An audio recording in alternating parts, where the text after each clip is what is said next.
All systems go. Clear for liftoff.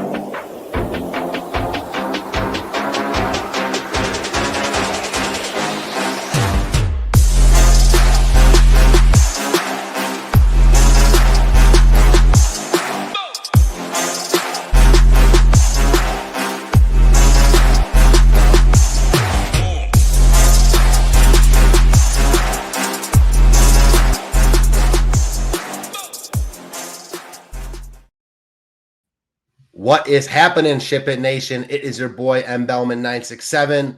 It is not even 10:30 a.m. Eastern yet, but I am here to break down the Saturday, November 8th, 6-game NBA slate on DraftKings.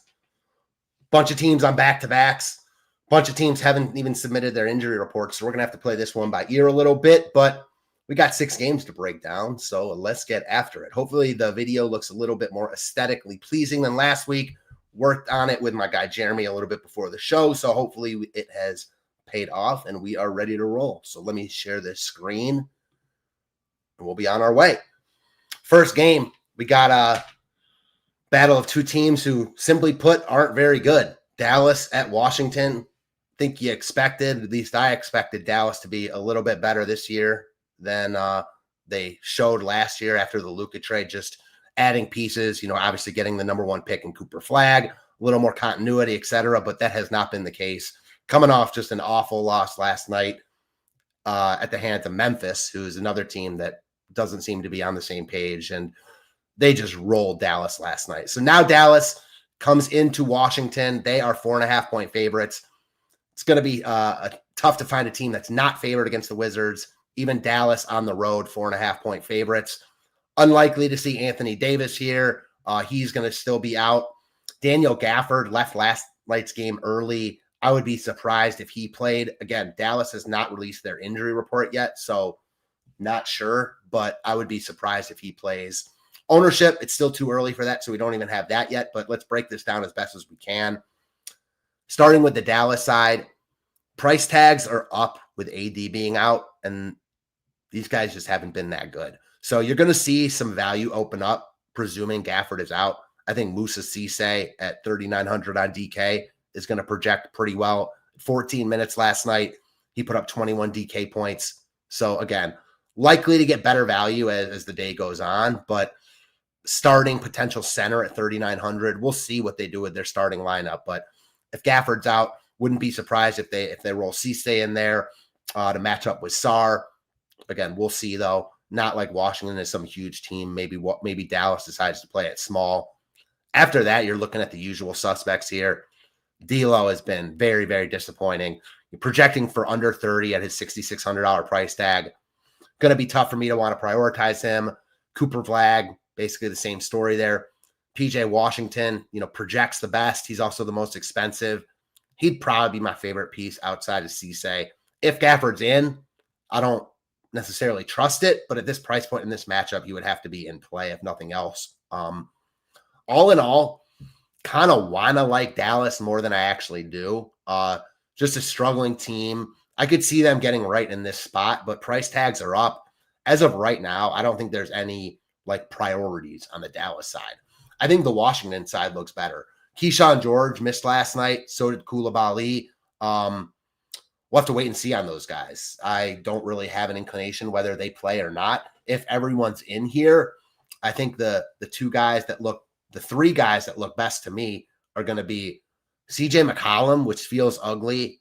Don't love it, but in what should be a competitive game, coming off a really good game last night. Again, we'll have to wait and see what Washington does with their injured guys, with their vets like CJ McCollum and looks like Chris Middleton is already out, but we'll have to wait and see what Washington ends up doing, just like most of the other teams on this slate. McCollum's $5,500 price tag projects decent, has a high ceiling there.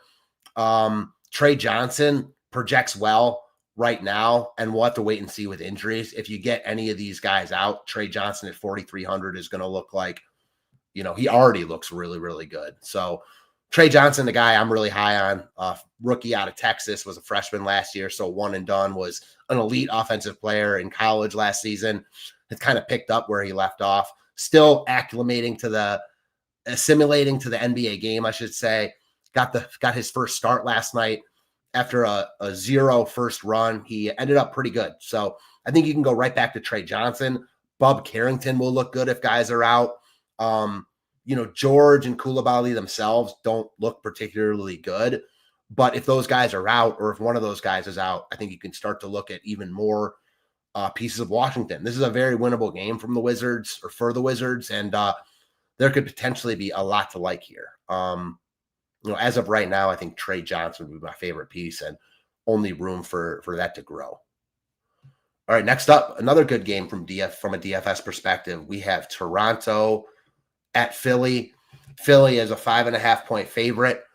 Toronto is another team that played last night. So again, bunch of back-to-backs here, something to watch out for. Let me see if Toronto has released their injury report. Toronto has not. So Philly has, but Toronto has not. So again, we'll have to wait and see there.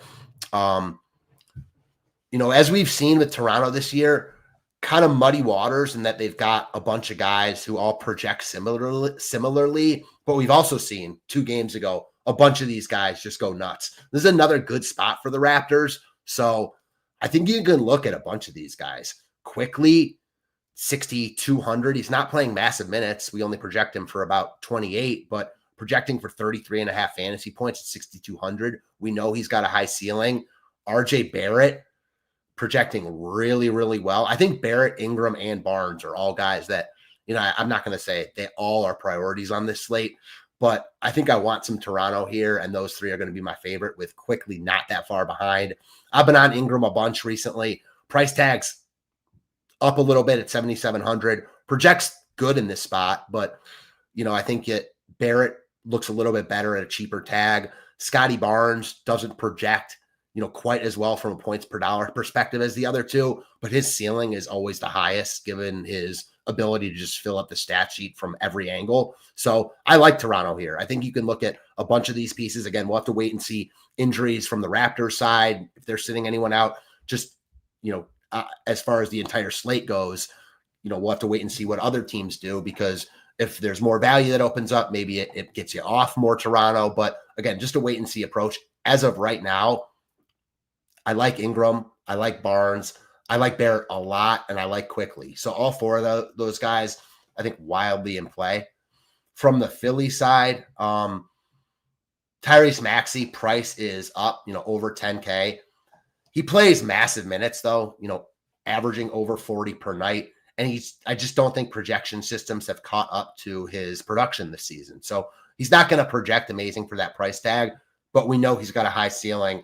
In what should be a competitive game, I like him here. VJ Edgecombe projecting well in this spot, 7,300, projecting for over 35 fantasy points. I think maybe it might be time to go back to Edgecombe after he got a really high price increase. And, he was like 4,800 to start the season, was an auto lock for the first couple slates. Now has been a little bit difficult to get to. I think maybe he's trending towards more rosterable at this point. So again, have to wait and see. Embiid is back tonight. Embiid himself looks pretty good. Projecting Embiid for 30 minutes here, which again, we'll have to wait and see if he plays 30 minutes. That's kind of the high end of his range, in my opinion. But if he gets anywhere close to that, I think at 7,600, he should smash here. Projecting for 40, almost 41 DK points, 54 DK point ceiling.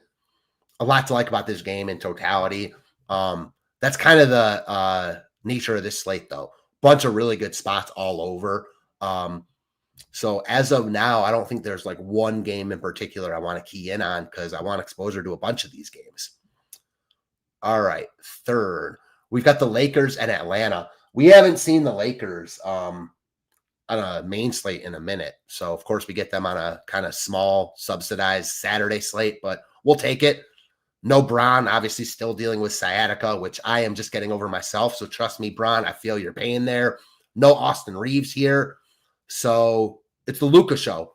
Luka 11-8, fair price tag, coming off a monster game last time out. Projects for pretty easily the highest amount of DK points of anyone on the slate. 61.6 projection, close to an 80-point ceiling. We know the deal with Luka. If you can get to him, great. If there's enough value on this slate, he could easily become just a auto lock in all formats. we'll have to wait and see. It's likely with the amount of teams that are on back-to-backs tonight that we'll get some injury news that we're not expecting. I mean, so far of the teams that we've seen, 3 of the 4 are on a back-to-back played last night. Atlanta played last night. Chicago played last night. Cleveland played last night.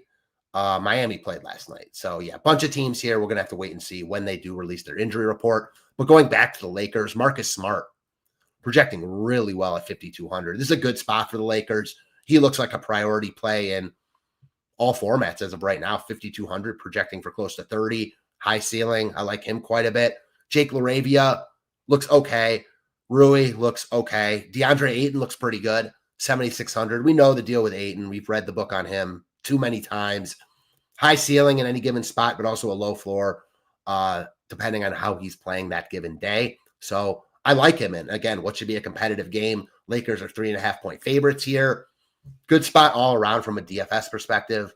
From the Atlanta side, I think the Lakers look better. Price tag's up on Atlanta with Trae Young now being out for a few games. Jalen Johnson is always going to be their top piece, but man, 8,900 projecting for under 40 fantasy points, under 39 even, like not going to be a priority for me. Tough to prioritize him here. We know his high ceiling. So in tournaments, if you're multi-entering, I wouldn't fade him, but not a guy if I were playing one lineup I'd be getting to as of right now. Nickeil Alexander-Walker, I think he's a fine play, cog in the machine type. And again, what should be a competitive game. Price tags are up here. So there's no one on Atlanta that I think is a guy you have to play. The closest, and again, he's far from a priority, would be Reece Shea. 4,400 in good form right now, projects okay to good with a high ceiling. Depending on what injuries we get and who's sitting out from other teams, Reece Shea could be a guy that I'm looking at in tournaments at 4,400. Other than that, I think just tournament plays, guys that, could potentially spike in a good game environment, but no one I'm sitting here like this guy projects so well, we need to roster him. All right, moving on. Another game both teams played last night. Bulls coming off a loss to Milwaukee. Cavs coming off a rout of Washington. What else is new? Starting with the Bulls, Giddey's price tag's up. I know we've been lower on his projection than most other projection systems so far to start the year. I'm kind of with that. Like, I know he's been awesome. He's also been really, really popular every slate he's on. I would expect the same tonight. How he's projecting, though, at least for us, isn't amazing. Basically 43 fantasy points in 9,500, is fine, but certainly not a guy I think you have to roster by any means. High ceiling, and we know he can wreck any slate he's on. But as of right now, I think you can play him. I also don't think you have to play him, especially when we've got a guy like Luka at 11-8 on this slate. After him on Chicago, Okoro Revenge, I'm good. Vooch, we know he's got a high ceiling. If this game is competitive, wouldn't be surprised at all if he has a nice game. It's not the best spot for the Bulls, and their price tags are up, though, so probably not a team I'm going to be prioritizing. Cleveland's going to be tough to talk about. They played last night. They're dealing with, guys in and out of their lineup basically every game. They're 8.5-point favorites here. They played last night. Mitchell's in good form right now. He was talking after 2 games ago how he was playing NBA 2K, and someone he was playing with on the playground was just talking shit all game to him about how he doesn't have any highlights anymore, where's he been at, etc. So he had a monster game 2 games ago and then came out last night on fire again. So presuming he's in, especially with other guys potentially out for Cleveland, I like Mitchell here. 9K projects for more fantasy points than Giddey, 500 less, and I'm sure he's going to be, I don't know about significantly, but he'll be lower owned. So I like Mitchell here. Mobley, I'm cool with. His price tag's fallen a little bit. Again, we'll have to wait and see if guys are in or out for Cleveland. Jared Allen, monster game last night. Price tag is pretty stabilized. Projects decent at 6,200. Lonzo Ball should be back tonight. I like the Cavs in totality here. Just a little bit difficult to know what they're going to do. Wouldn't be surprised if Garland's out tonight after just coming back. DeAndre Hunter's been in and out. So Mitchell's been in and out a little bit. We'll have to just wait and see on Cleveland. As of right now, Mitchell's my favorite piece. A little bit tough to prioritize Cleveland now with Darius back, though. All right, moving on. That is the fourth game I think we talked about. Yes, we got two more. We got the Blazers heading east to Miami. The 305 taking on the Heat here. The Heat without Bam Adebayo last night. Going to presume he's out again tonight. We don't have him projected. Norman Powell, I see him with a, if you look at DraftKings, he's got a Q tag. I know he got hurt a little bit last night, but ended up coming back in. They have yet to submit their injury report. So we'll have to wait and see what's up with Norman Powell and the rest of Miami in general, just because another team coming off a back-to-back. Portland, 3.5-point favorites here. They're coming off a really nice win, are the Blazers, after beating OKC. The only team to beat OKC so far this year. It was a great situational spot for Portland, but they got the job done. And they're playing good ball. They're in a good spot here against the Heat team playing at the fastest pace of any team in the league. You got Shaedon Sharpe, probable here. Price tags are fair. So there's no guy here I'm like, you got to roster, especially when you've got, a guy like Jeremy Grant producing so heavily off the bench. But Drew Holiday at 7,300, expensive, high ceiling. Shaedon Sharpe, kind of the same thing. Similar story with Kamara. Their top overall piece, Denny, is probably, in some senses, he's the easiest to get to because I think he, clearly projects the best, and he might project the best from a points per dollar perspective. It's also really hard to prioritize Denny at 8,500 on a slate with Luka, another expensive guys we want to roster. I like the spot for Portland. I want some Portland exposure. As of right now, there's no one that I'm looking at like we need to roster. Miami, not as good of a spot as Portland's in, but they're dealing with a bunch of injuries. Obviously, no Tyler Hero. Bam is going to be out. So I think this is another team. They're not in as good of a spot they were last night against Charlotte, but at, not crazy expensive price tags, although rising price tags. I do think we want Miami exposure. Kel'el Ware, disappointed last night. He's still going to project well. I think you can go right back to him. $6K now, little bit of a price increase. So I don't think you have to play him, but he does look pretty good here. Wiggins was okay. Probably not prioritizing him at 6,800, but I don't think he's a bad play. Pele Larson, fine with it. Generally not looking to roster him unless he's like under 4K and he's not here. Norman Powell, if he's out, will open up even more for Miami. If he's in, he doesn't project great, but clearly has an upside there. Davion Mitchell, basically the same story. If I'm rostering Miami, I think I want more than one of these guys, pairing them together. Not even necessarily like a game stack, but just stacking Miami on the premise that they play well again. As of this show, though, there is no one on Miami I think you have to roster, or even close to that. All right, last but not least, let me just make sure that is the last game on the slate. It is. Last but not least, we have got the Pelicans and the Spurs. A good team against a bad team. So, take that with a grain of salt. Certainly blowout potential in this spot. New Orleans is a 10.5-point underdog in San Antonio. From the New Orleans side, we know that Zion is out. So a lot is still open up for the Pels here. Price tags have risen, probably not to where they ultimately will, but they're close. You've got Trey Murphy at 7,400. I think New Orleans is in play here, but the rising price tags makes it hard to prioritize them. I think Looney's interesting. Certainly he let down his massive chalk that first night he started. He's still under 4K, and I would imagine that New Orleans just does everything they can to throw whatever size they have at Wemby. I know teams are changing up their defensive strategy against Wemby a little bit, throwing smaller guys at him. I think that Looney is one of the only guys they have that can maintain some sort of semblance inside against Wemby, even though it's not going to be much. 3,800 projecting for close to 20 fantasy points. Never going to be a sexy play, but I could see playing Looney in this spot. Alvarado I've been very impressed with recently. Price tag's up though. 4,300 now, projecting okay with 23 fantasy points. Herb Jones and Sadiq Bey, basically the same price tag. I would get to Bey over Jones projecting for a little bit better and a little bit cheaper. Ownership will likely be on Bay, but I think his game, is more DFS friendly anyways. And I don't love this spot for the Pels. Certainly Jeremiah Fears, 5,400. Again, boom bust. He's a rookie. Another guy like Trey Johnson that came out after his freshman year. So still young, still learning the ropes.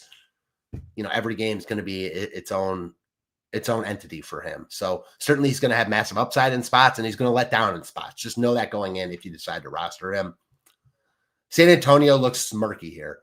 De'Aaron Fox back tonight, and they're coming off a back-to-back. Nice win for them against the Rockets, two good teams in the West.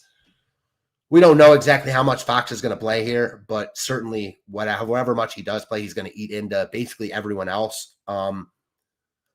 He's good. This team is obviously really good. They're missing Dylan Harper, so you almost just slide Fox in for Harper, but certainly Fox is a better NBA player right now than Harper, even though Harper projects to be very, very good. So Fox is going to eat into a lot of these other guys. Now, maybe you get a spot where San Antonio's hyped, Fox is coming back. They get a really, really easy opponent in New Orleans, and a lot of these guys just go off. Wouldn't be surprised at all if we see a situation like that where even though Fox is eating into Castle and Vassell and even Wemby a little bit, all these guys still get there tonight just because of the opponent. But just know that for the future, that Fox is going to be eating into these guys. And unless we get some falling tags, it's going to be hard to prioritize the Spurs. Wemby at 12-4.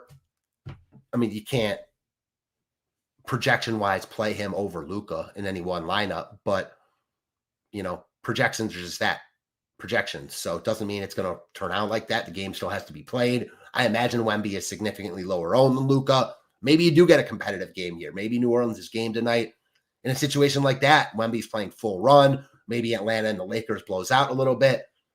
I think that if you do play Wemby over Luka, you're getting a huge leg up on the field if Wemby outscores him. But based on projections, it's hard to get there.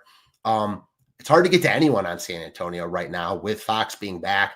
Again, it's a great spot, so I don't hate any of these guys, but there isn't one guy that right now I'm like, you need to roster, which is kind of a theme for the slate. Little bit difficult without, injury reports or most teams' injury reports being out, but there are some pretty clear plays, especially early. The Dallas-Washington game looks really good. The Washington side, I think, looks really good. Obviously, Luka, Toronto, and Philly. So there's good plays scattered throughout the entire slate, with a bunch of games that have the potential to be competitive, and basically every game on this slate with a high total and looking to be high scoring. So that's what I got for you guys. Hopefully you enjoyed it. Again, hopefully it was a little bit more aesthetically pleasing for those of you watching out there. I'll be around if you got any questions. I appreciate all of you. If you are a Ship It member, the slate plan and core plays will be out later. I hope everyone has a great weekend, and go Browns tomorrow. Thanks.